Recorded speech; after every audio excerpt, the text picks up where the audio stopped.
So we will switch to English. Yes. Good night to everybody. Good night. Thank you for coming. I'm very happy to see you here. Pacco, thank you for accepting this invitation. It's a pleasure, Allan, to be here. We are going to present the book, Commanding Innovation. I will introduce it briefly later, but I decided to have an induction to this innovation topic because people normally don't understand innovation, and I understand why. So I invite Pacco, my former director of the Master of Innovation. He's also a great futurist and artist, digital artist, and he also writes cyberpunk novellas. What this means, we will know today. So Pacco, please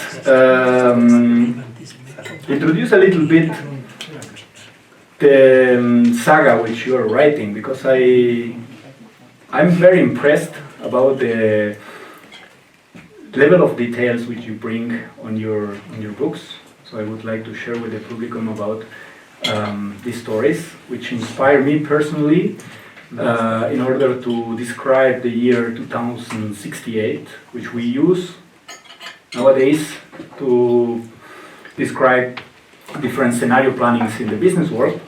But all this scenario planning came from some place. And this place is the art and this imagination with artists like Pacco bring to us and help us to create these scenarios, these futures, which we need to use to imagine and to trigger new ideas in the innovation. So tell us about your awards. Why your novellas are so... Okay, thank you very much for inviting me here. It's a pleasure. It's great to be with you tonight. I was writing business and economic books up to the year 2018, and then I started my passion, which is cyberpunk, science fiction, things like that, fantasy. And I started with the idea of writing something similar to a Blade Runner, Ex Machina. I don't know if you know these films, Minority Report. This is more coming from cyberpunk, but also I like very much the view that movies and books like Dune will give you, which is more looking into like these impossible worlds in the very long future, but very short. So I started with Koji Neolut. Koji, he's a Japanese guy. He's working in a group of developed by the police in a city, supposed to be Madrid, but I am not saying Madrid. And they work in a type of cross-pollination teams because knowledge is so complex in the year 2068 that you need to bring people from quantum computing to from blockchain or whatever other technology that you will have in these years. Because he's working in a team that is trying to put the bad people into jail, he gets into very strange cases. I don't know if you remember the X-Files. X-Files, yes? So it's a little bit like that. And during the first case, he gets into a situation where he manages to see that he has a new competences, capability, which is foresight the future with his dreams. And at the time, in the year 2068, people in general in societies are able to record several things that we will discuss later. So I put this novel into the market and it received an award, a national award, and I was very happy for that. And then I developed the second one. From the very beginning I was thinking that I was going to do 9 episodes of Koji Neon, and I am already finishing chapter 5, which will be launched now for Christmas time. So the second episode, it was very different. It was a case where I was touching other things in relation to mafia groups and also in relation to DNA. How can you use these biotechnologies to create new species, things like that. And this one received also an award in Los Angeles. So good, Pacco, probably you will be able to stop working in some months, years, and you can focus on other things. And then from there I continued. the novels are reviewed by a person from Penguin Random House, the book publisher. This person doing the reviews, he's very, very tough with me, extremely tough. So when I am sending my first draft, normally something comes back, 15 pages, and first part, boring, second part, is not making sense, the style, the contents, and it's very, very tough as a writer to see that someone so experienced is throwing your piece of work into the floor, and then you have to rethink everything again. But that is really helping me to be a real writer. So some people that have been able to read all the books and giving me feedback, they say that the books are really different to anything else, because I managed to express views of the future with very few details, and you get really, really into how I see things happening. Can we do some role play now? Yes. Can you tell us a little bit about one of the topics which I got really impressed about how you describe how in the future we will be able to record the dreams. This sounds to me like a new business model. Completely. So already this is coming from health more, and already we know that we can record things that if you pass these things into a type of image, you will start to see something similar to a bird or a tree or whatever. So we are already in this level. So people from Foresight, they believe that we will be able to record dreams into the future. There is a film, an old film from Australia, telling something very interesting that it captured my attention some time ago. The story is that after a nuclear bomb in the society, in this film, by serendipity, they managed to record dreams. It's like something that happens. And the next thing is that people get very much into looking into their own dreams, and they get addicted, basically. And they spend hours and hours and hours looking into their own dreams. If you manage to record dreams, then you are not far away to record thoughts and even old memories or recent memories. Now imagine that you can see all these things in the future. How many hours will you be putting to see things with your family when you were very young? How many hours will you put to look how your imagination is thinking during your dream times? Probably it's going to be hours and hours and hours. Now, the next question is, okay, would you be interested in looking into the dreams of Allan? I don't know, probably scary. But I don't know, a dodgy area. I don't know if I want to go there. But in any case, this could happen, and then big companies will appear from this business model. It means we will be able to have our own custom-made Netflix with our own dreams to stream it for whoever we want. It could be, because imagine, basically we are supposed to be dreaming something around 8 hours per 24 hours per day. The REM, the rapid eye movement, goes between half an hour up to 2 hours. This is the time when you are really dreaming. But if you multiply the numbers, the quantity of contents that you can have in your Netflix is incredible.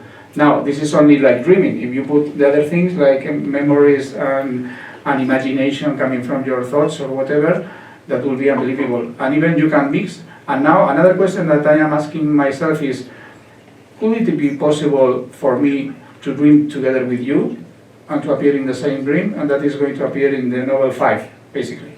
Now, why this is interesting? Because if we are connected, you and me, and we manage to get into the same dream, then what happens if we have like an affair, you and me? Probably it's not going to happen, but what will happen there? Because that is something similar, different to the real world. So if you enter there, then you have legal issues, as you can imagine. You're thinking, no, I'm thinking. You want to go with me to the dream, yes? Hand by hand. No, I was thinking that this opened a whole new topic, which is legal in dreams recording. Is this legal? GDPR for dreams. Yes, yes. Wow. That's Lawyers, attention.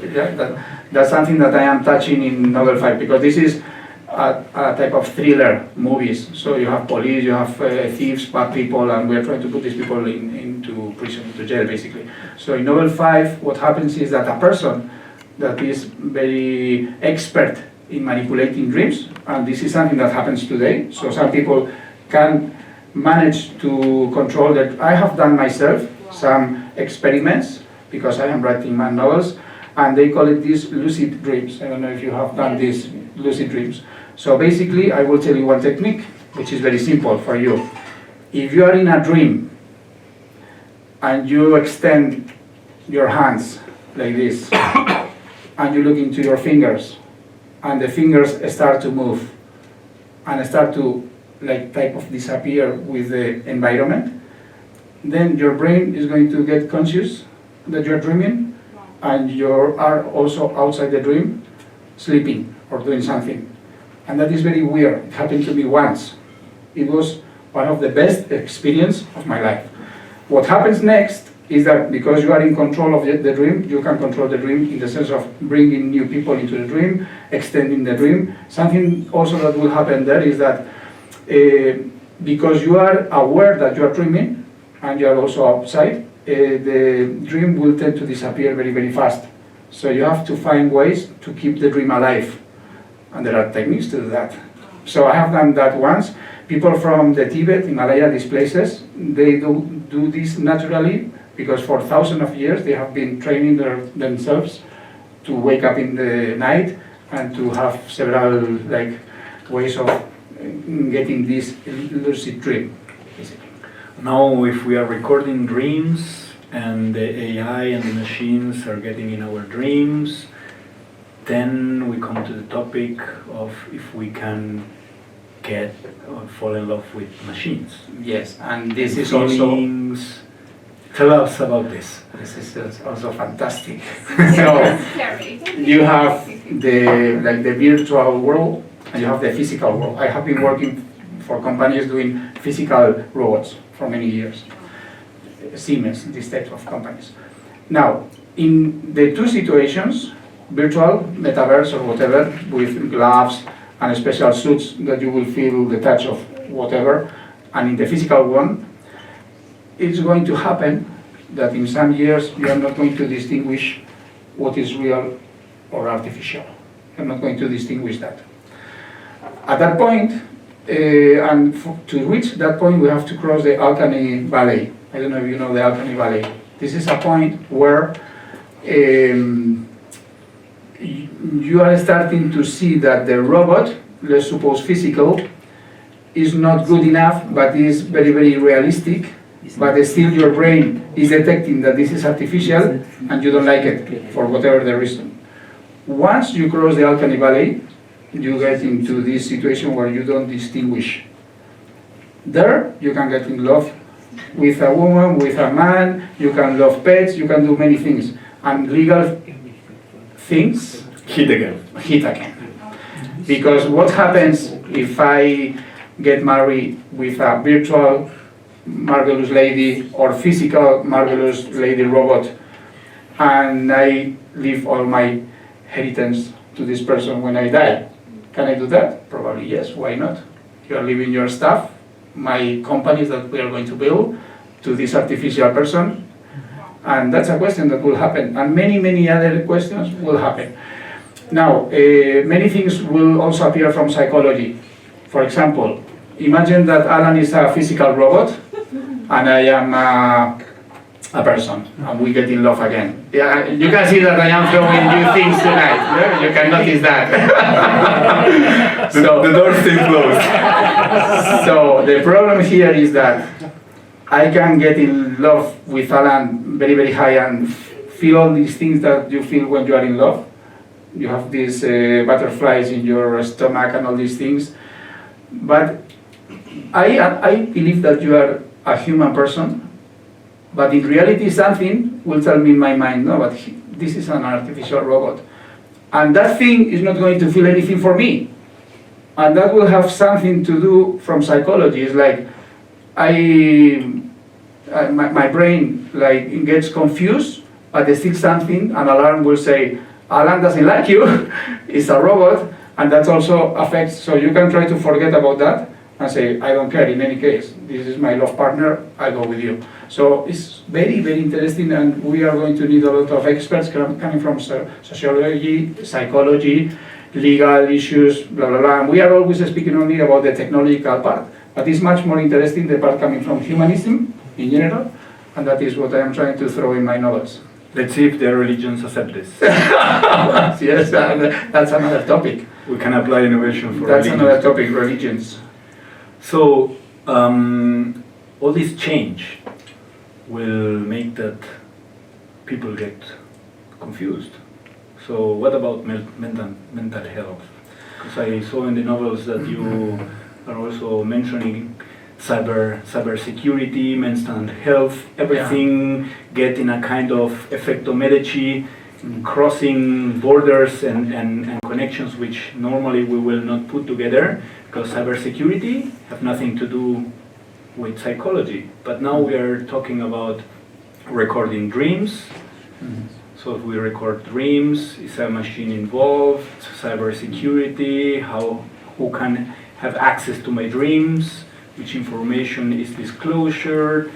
And this will affect me as a human, makes me crazy, I need a psychologist.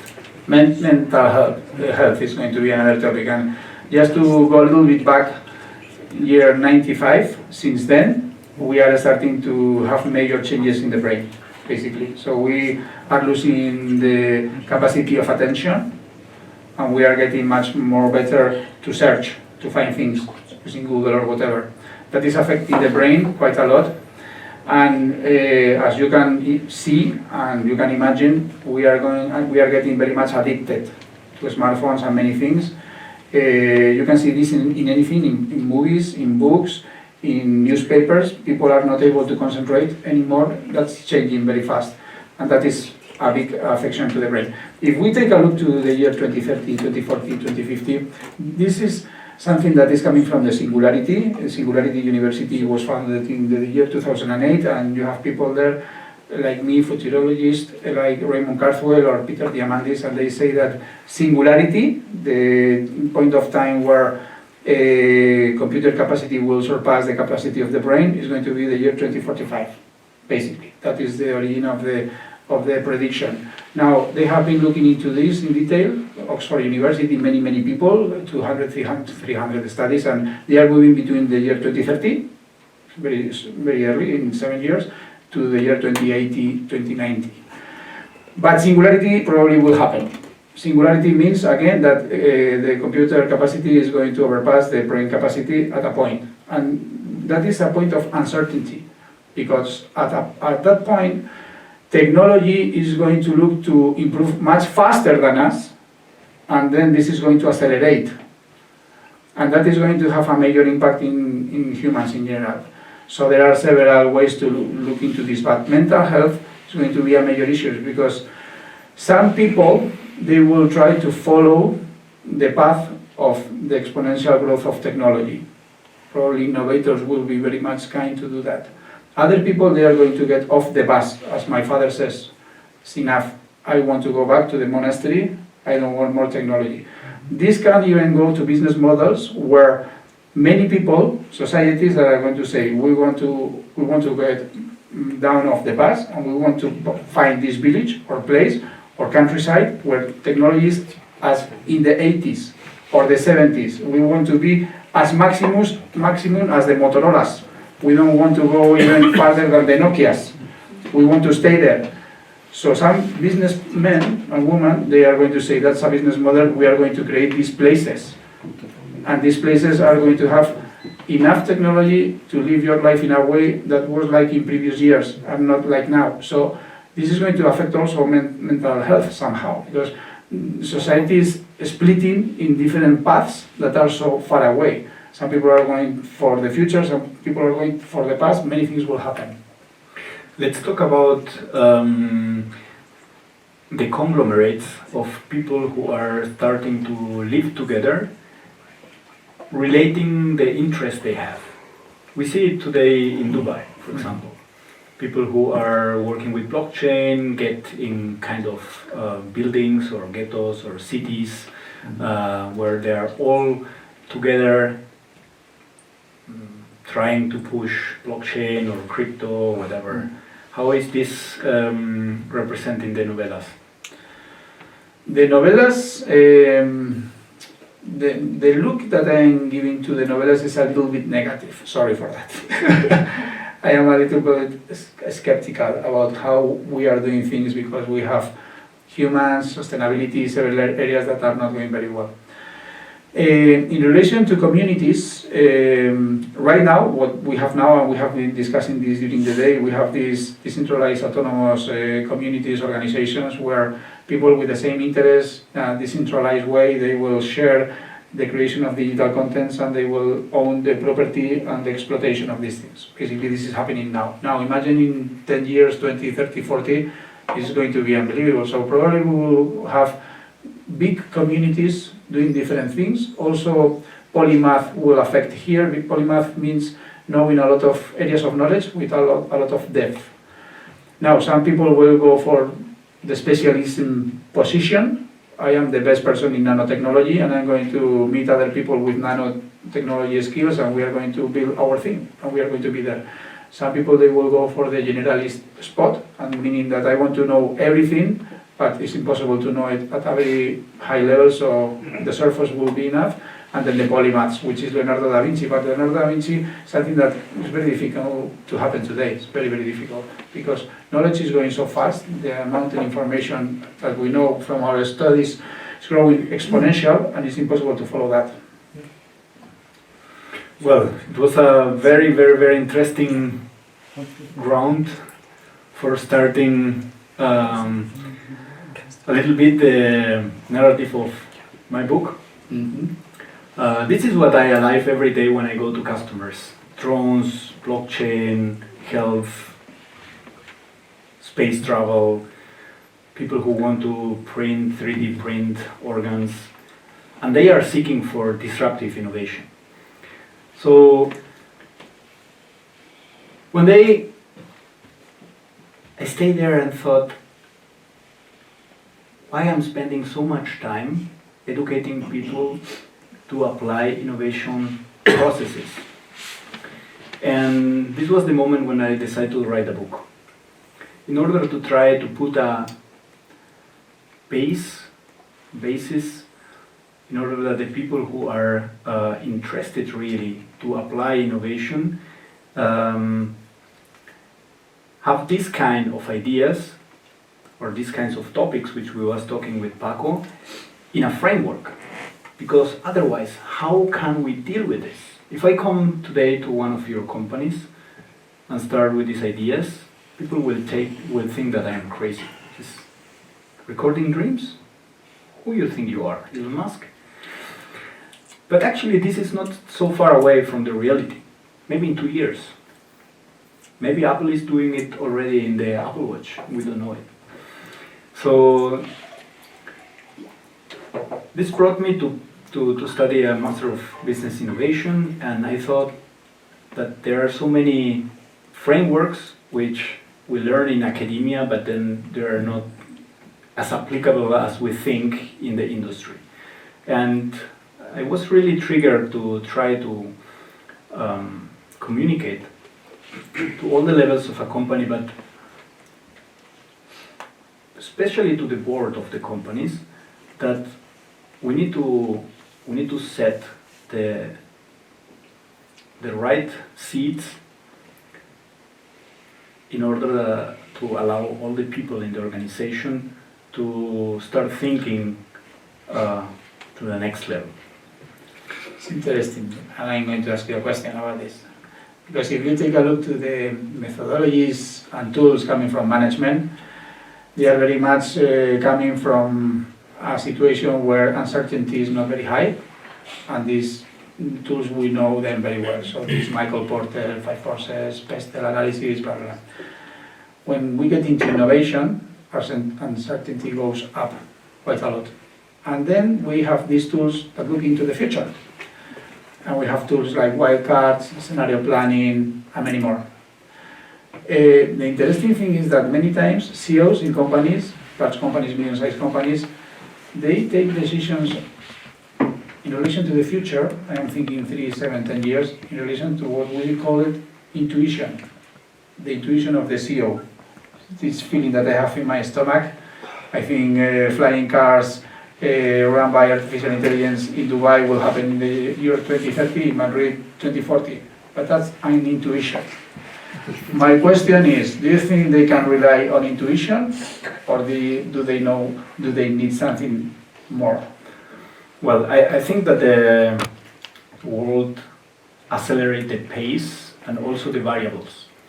In the 90s, if you bought good for a good price, you have a clear path and you sell it for more, you have a business. Today you have many other variables which are not that easy to understand. So I think the intuition is important, but it could be biased.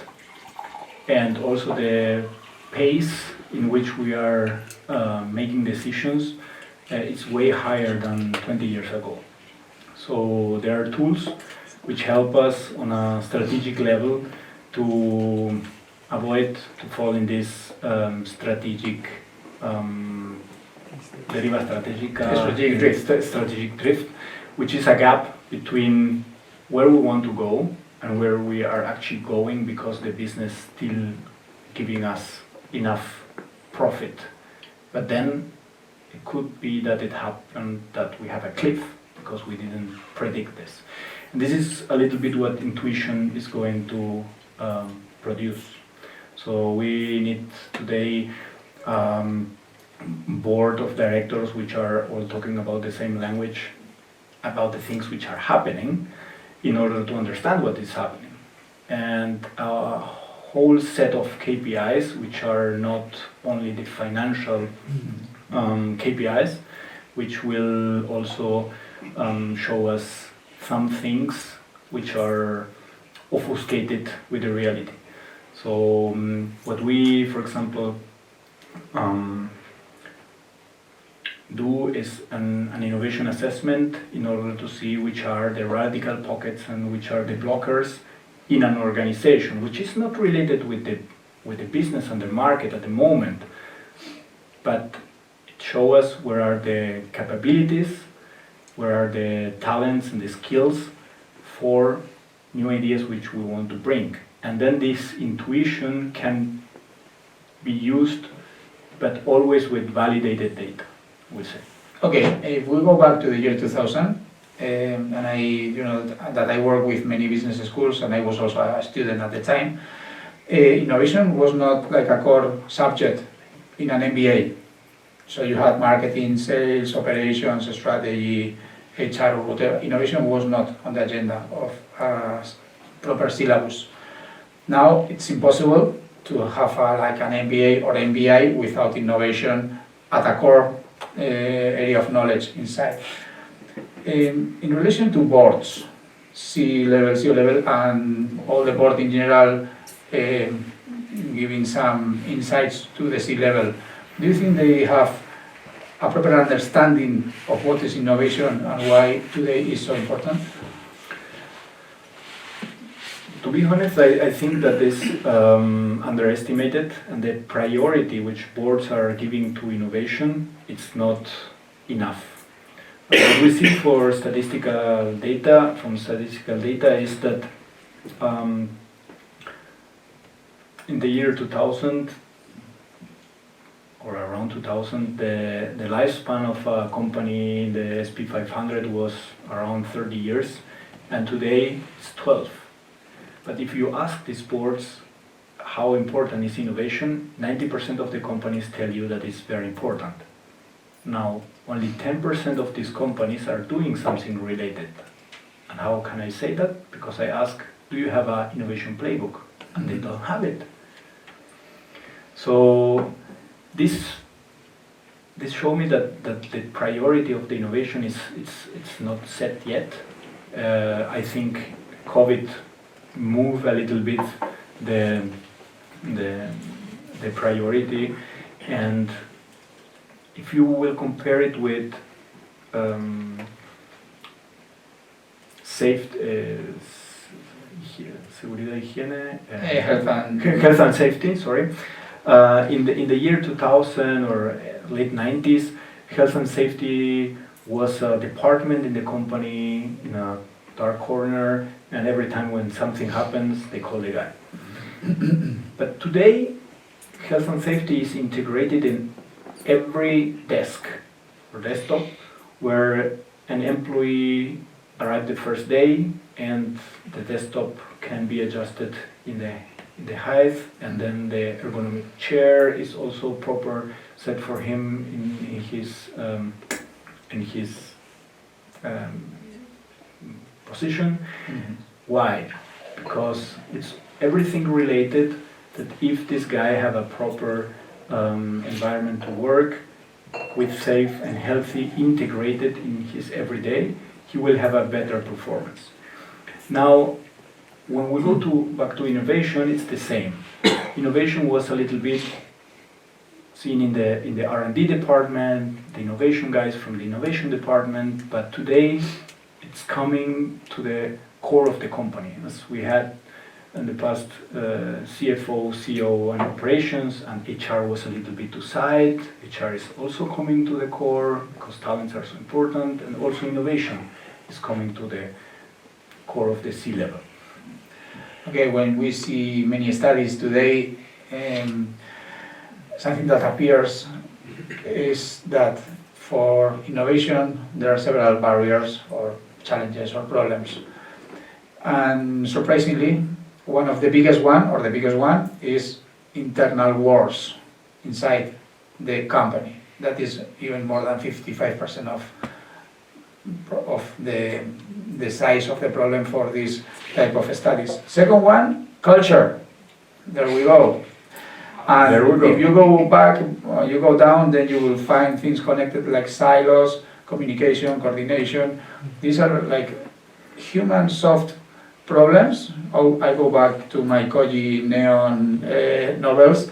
So what can you do? Because then you have to be an expert in organizational behavior. You need some understanding of psychology, sociology. You need to understand from the classical schools of management. You have the scientific management, bureaucratic, administrative. These are the classical ones. Then you have the human relations and the organizational behavior schools. People like Maslow, MacGregor, Herzberg. All these people, they were releasing after the studies from Hawthorne all the knowledge that we know today that are key to run these things. So, what do you do? Well, if we took the knowledge of all these authors, you can resume it in 66 capabilities, which are related with the enabling of different activities, which the companies must to master in order to achieve the challenges or the goals. Yeah, to solve the challenges. So what we do is an assessment in order to see where are the capabilities, which related with a correlation analysis, we can see the company want to be a market reader, technology driver, or have any other kind of aspiration. Which are the capabilities which these companies need to have in order to achieve this aspiration. It's the same as you tell me that you want to play with your team in the Champions League. But after I do the assessment, I see that you have tennis players. So maybe you need to rethink your aspirations. And I think these battles are generated many times because the C-level is not talking the same language. Everyone has his own agenda.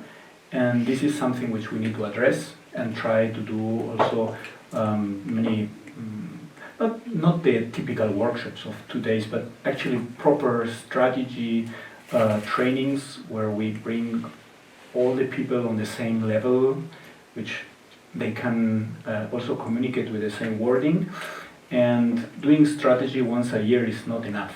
So what we do and what we recommend is to train the whole C-level on a strategic training, and let them update the strategy four times a year, but not to really radically update the strategy, but to track that the steps which the company are doing, and the market, and the talents, and the budgets, and everything, it's following the direction in order to avoid these gaps.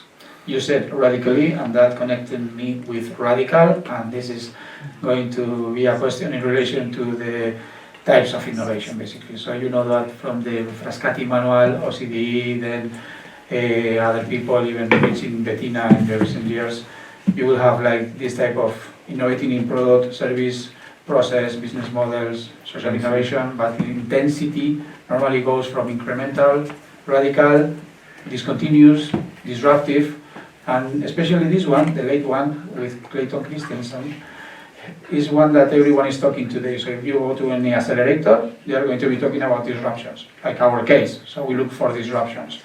There is not a clear understanding of what a disruption is or not. But in any case, what I see, and probably you have the same feeling, is that when we go to companies, CEOs and C-level, they will say, okay, business models, that's important for us. We have this linear business model.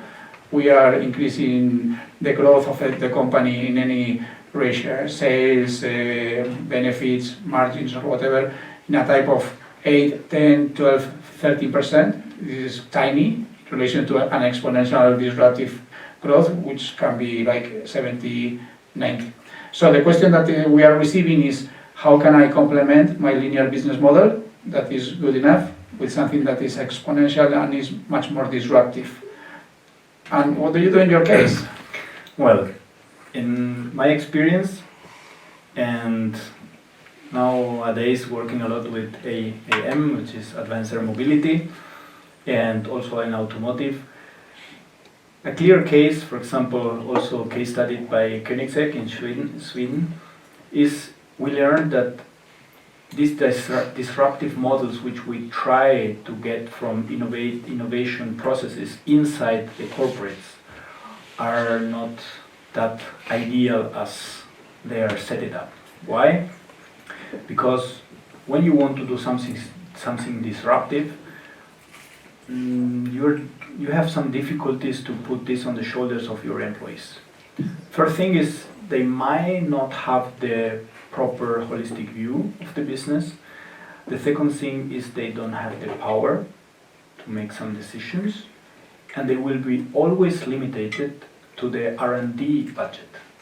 So the new ideas, these disruptive ideas, we recommend to create new collaborative environments where we invite the CEOs, not from only one company, but maybe also the competitors, to create a full new technology with some stakeholders which are decision makers and who have the possibility to decide about the budgets. And only then these disruptive elements start appearing, from maybe bringing together 20 different suppliers in order to solve a challenge, for example, doubling the range of an electric car without changing the capacity of the battery. How you do this? And then the word impossible arrives on the table. And then is when the people start triggering their most profound and deep ideas about, oh, only because this is impossible, I want to participate. It sounds so radical, so challenging for me, that this captured my attention. And then you have the best engineers, then you have the best people in the industry trying to solve this challenge.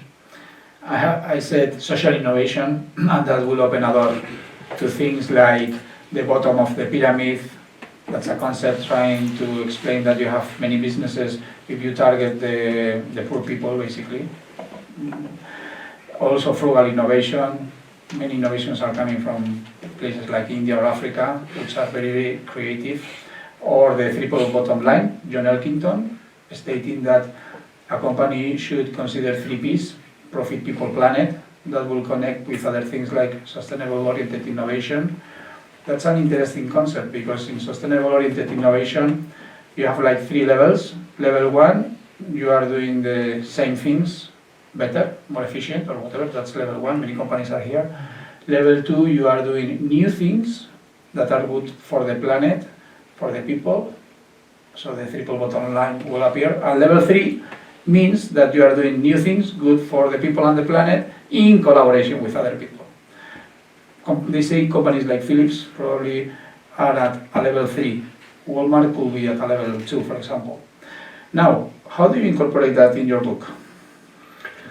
Well, we start talking about the 3 horizons of McKinsey, but we're cooperating with Innovation 360 and partner in Dubai also with this Swedish company.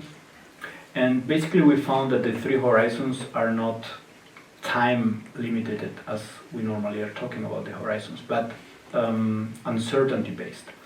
So the whole innovation process is based on hypothesis validation, on rapid prototyping and idea clustering. So you don't have a linear development of the ideas, but you put all these ideas in pools where many ideas start having relation in different topics. And you divide the 3 horizons which you mentioned also by strategic initiatives. And we also discovered that every of these horizons need to have a very special kind of talents. So I cannot put an accountant, which is a person which is very routine oriented, to do some horizon 3 research, because it's not his world. And the other way around, I cannot put somebody from horizon 3 to do bookkeeping, because he will get bored. So I think dividing these 3 horizons and finding the right people to do the different activities is what will bring the most success inside of the company for all the 3 levels. Okay, we started with technology, and I'm going to go back to technology a little bit. Lots of money is coming from Europe for the launching of new startups, trying to build new business proposals to the market. In my case, for the last 2 years, I have been assessing probably hundreds of memories of startups, more than 100 pages of documents that will have a business plan, a business model, all the Gantt chart, all the activities. And one of the things they have to put yes or yes is the technology readiness level. Again, if we go back to the year 2000, that was not there. This technology readiness level comes from La NASA originally and goes from 1 to 9 or 0 to 9, meaning that if you are in level 0, you are starting this in your head, and in level 9 you are deploying the technology with success into the market. The reason for La NASA to launch this methodology, which is very simple and visual, is that they were fed up of not knowing clearly if the technology was ready or not, and they were having some accidents with some prototypes or whatever. Now, this is a big change for CEOs, C-level boards, and everyone, middle management, everyone else, because means that everyone needs to understand somehow innovation in a way. So, do you incorporate these things in your book? What do you think? Yes, and also from the practical point of view, what we learned is that these technical readiness levels need to be also be considered. For example, if we want to create something new, what I see in the industry is people sometimes limited themselves. This is, okay, we are talking about technology readiness level 3 upfront. Mm-hmm. But it means that the innovation was already defined. Technology readiness level 0 to 1. Mm-hmm. You wrote already what needs to be done. So does the innovation happen in this roadmap, or does the innovation happen before the technology readiness level 0? And then is when it starts to being interesting, because if you have the three helices, the research center say, okay, we touch everything between TRL 0 and TRL 3. And the private sector says, okay, we take from TRL 7 to 9 because we commercialize.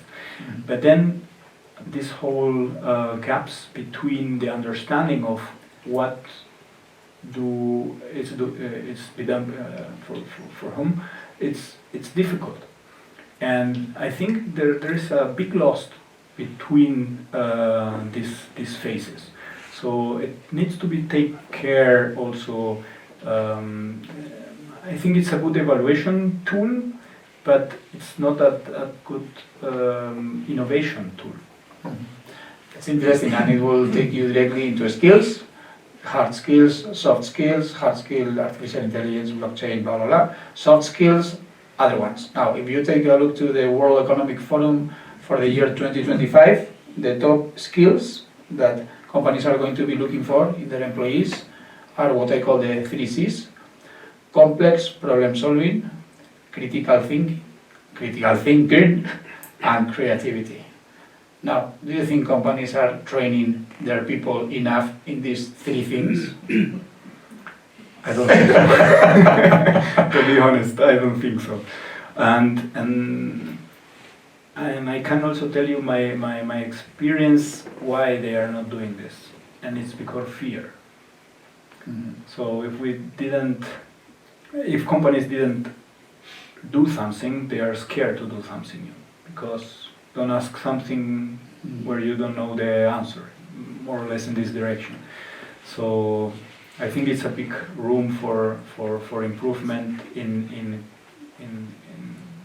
the whole creativity. But then we come again, and this is also a big challenge which I had in the past. So that's why the book explains it very well.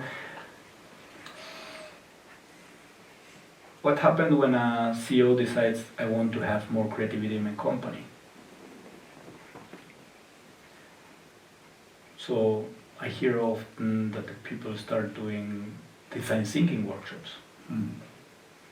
But I don't understand the meaning for that, because if you start doing design thinking workshops, on the bottom line, you just get frustrated people, employees who perform the workshop, have great ideas, and then the ideas are not supported by the managers, and the budgets are not there.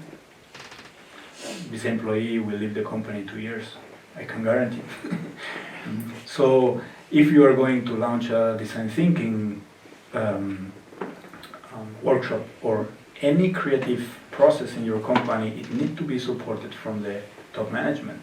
Otherwise, it's not coherent. Then we go back to the PricewaterhouseCoopers assessment, which they do every year with 1,000 companies, where companies who are coherent between what they say, what they are doing, and they understand what they are doing on executive level also, they grow 10% more than the rest, and they have also 22% more EBITDA. Yeah? And this is also connecting things to another study. This is coming from the Boston Consulting Group. Every year they release the 50 top innovative companies. 2 years ago they were very clear, and they show this in a graph, that there is a big problem, big one, which is the disconnection between R&D and marketing, especially. They speak different languages. This is reminding me to this book, Between Male and Female, where someone was saying, a psychologist, saying that men are like for Mars and women are from the moon or Jupiter or whatever. They speak different languages. It's not good or bad, it's different types of communication, and you need to understand how to communicate with others, basically. Now, why do you think there is this disconnection between R&D and marketing?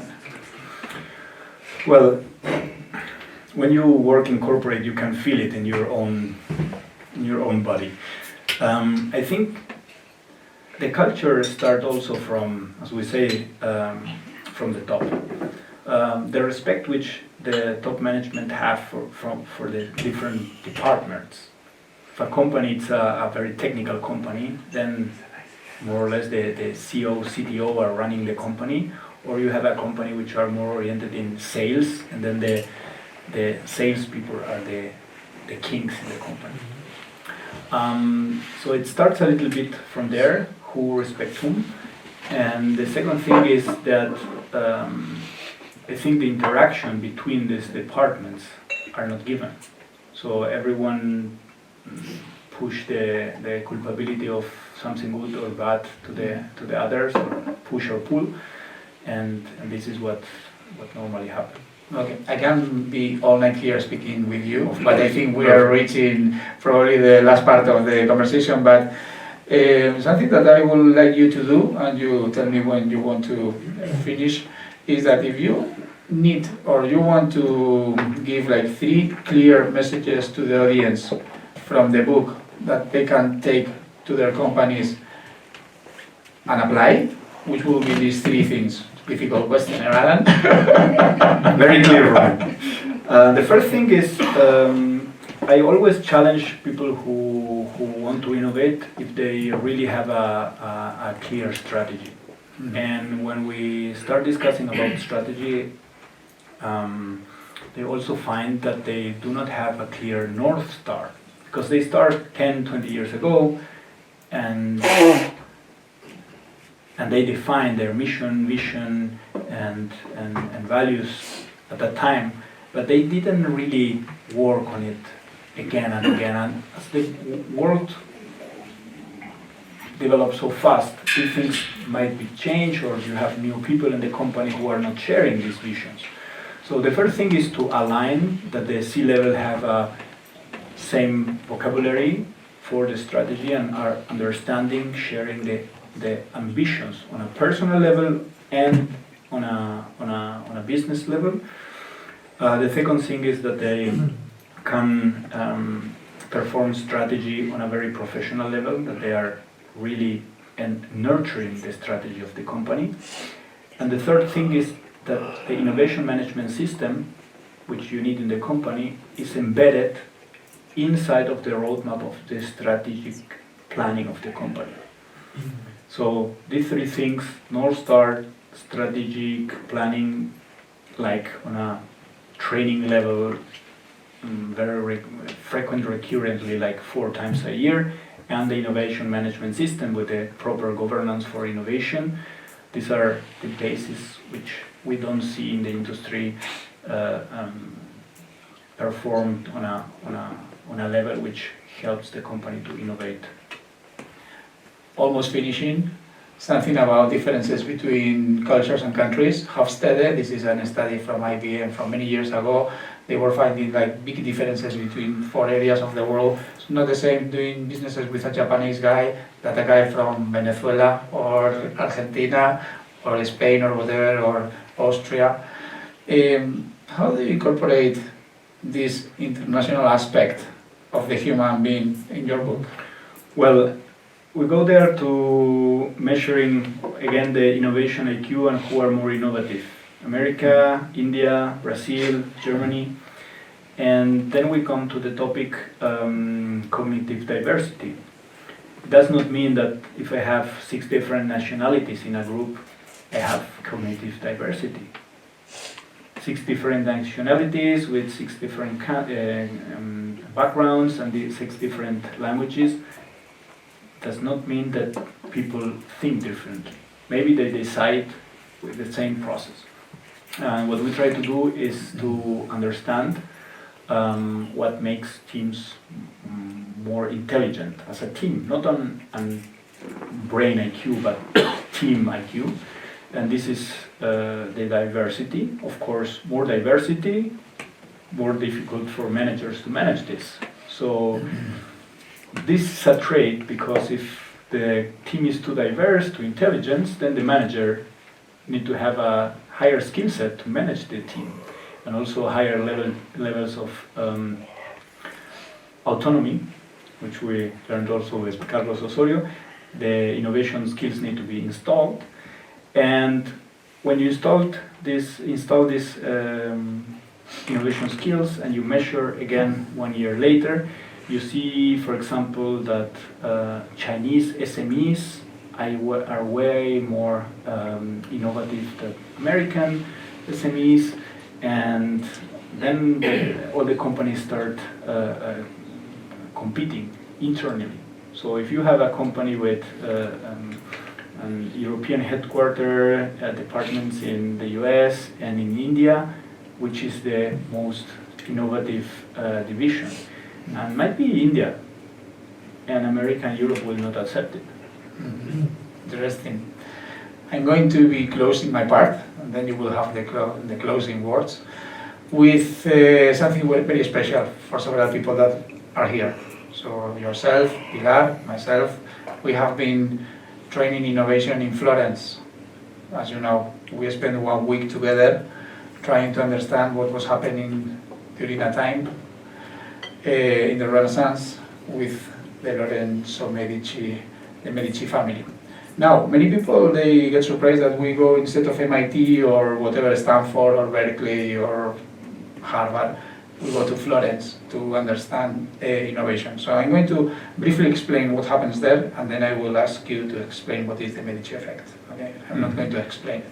But basically what happens when we go to a training in Florence is that we spend 5 days. Normally, 1 day we are going to be discussing the Lorenzo Medici family. On another day we are going to be discussing about Michelangelo. Can you imagine that? The David. Another day we are going to be speaking about Leonardo da Vinci, and we will go to Vinci, his city, and visit the museum. 4th day we will be speaking about Machiavelli. Machiavelli makes sense in a company or not? It's very interesting to go through the week. And finally, Dante, La Divina Commedia, which is a journey. Sorry? Divina Commedia is super good. Divina Commedia, thank you! Now, 2 things that I took myself from this incredible week, as a businessman, as a person, is that something that you can try to find in your life is what is going to be your masterpiece. This is also applicable to a company. What is going to be your masterpiece? And the second one is very much related on how are you going to make the way fight, the journey to do that, taking into consideration that life will go very, very fast, and many things will happen. Now, what did you take from the week in Florence, personally, your masterpiece, things like that, and why do you think this could be applicable to companies, something like that? Well, as you say, Florence was a very interesting week with Steiner, our trainer there, where you take your lessons in the morning, and during the evening you go and see the things which was taught and learned in the city.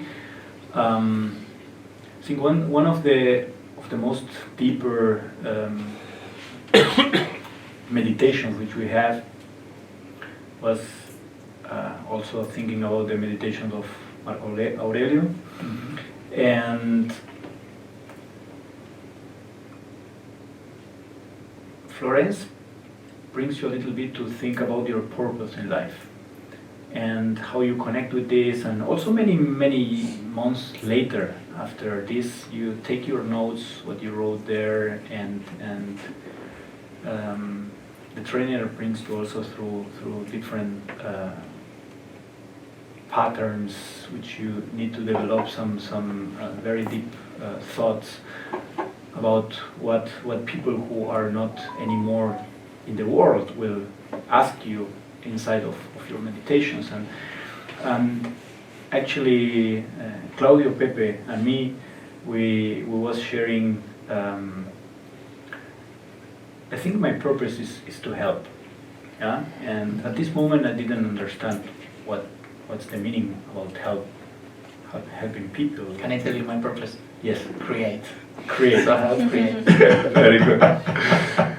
So the question is, you can always help in life as you do, but what I think is that I learned in Florence is I could help with things which I learned, and coded or decoded and communicated to people who are not yet there, to understand the whole path in a very synthesized way, and they will get this message and might do something or not, and this fulfill me a lot. So I think the book is one of the masterpiece, which collect a little bit all the messages of all our maestros from the Academic, Platonic Academy. Yeah. from the academic, yeah, and our Medici group, which we have with all our MBIs around the world, and try to help people to go this path which I did, incorporate in innovation way easier, because all this frustration which people have in corporate, on the corporate world, yeah, because these goals and these management targets are not really well aligned, could be solved way easier as what companies are doing it today. So, what's the Medici effect? I will tell you my version, and you can tell me your version. Lorenzo di Medici, something that he was doing, he was trying to nurture talent, basically. And something that he was doing was putting these incredible people, Michelangelo or whatever, in his palaces, giving them some resources, time, and more things for these people to create. But he was also doing something else, different, which is connecting these people socially in the times they were not working. So you could see these people, incredible people, like incredible artists, painters, sculptors, people traveling, people from the military world, people from the religious thinking, people from many areas, and they were having dinner together with very nice food and drinks, and there was an explosion of creativity.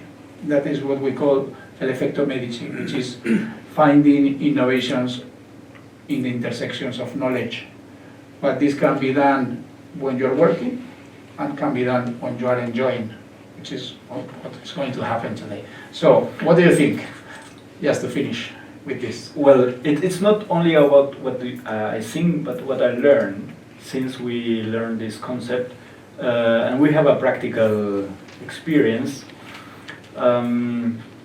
Pacco was the director of the master I did in Bilbao and San Sebastian, and I started working in a project in Dubai, and one day we had an event where we had the possibility to dress and exhibit in the whole extension of the Burj Khalifa, the highest building in Dubai, art. So it was no connection between Pacco, an artist, and this event. But at this moment, this Medici effect happened, because things which was working incrementally, slowly over the years, one day came together. We needed an artist to paint the art which will be exposure in the Burj Khalifa. So I called Pacco. August, I remember August. I changed my holidays for And Pacco was working day and night over a couple of months in order to deliver 7 signs of the United Emirates, Arabic Emirates, and then the day of the event we exposure it. But this magnificent art needed music. So I called Pablo. Pablo is a orchestra director, the national Argentinian orchestra, and he brought also other artists in the game. So at the end, we have Pacco, we have Pablo Bojano, the orchestra director, with classical music, And we also had another Argentinian artist, which was Pablo Lembo, a digital artist. And it was a beautiful art, and all this came together. And if you want to design this or to imagine this years ago, it was impossible. It was a moment which was like very special. And this day I start believing about the Medici effect, and now once you feel it one time, you see and you believe that it's going to happen many times. Because then when you have your perception, intuition, what we was talking before, nobody can understand what you are seeing. But you connect two people and tell them, I see that you have this capability and you have this capability and you can reach this together. And they might see it or not at this moment, but in 2 years you will see they will come together. So Paco, So, Allan, thank you very much for your companion here. It was a pleasure, it was a really honor to have you here after all these years, since 2015. And I think for every of you who are interested in the book, we have books available.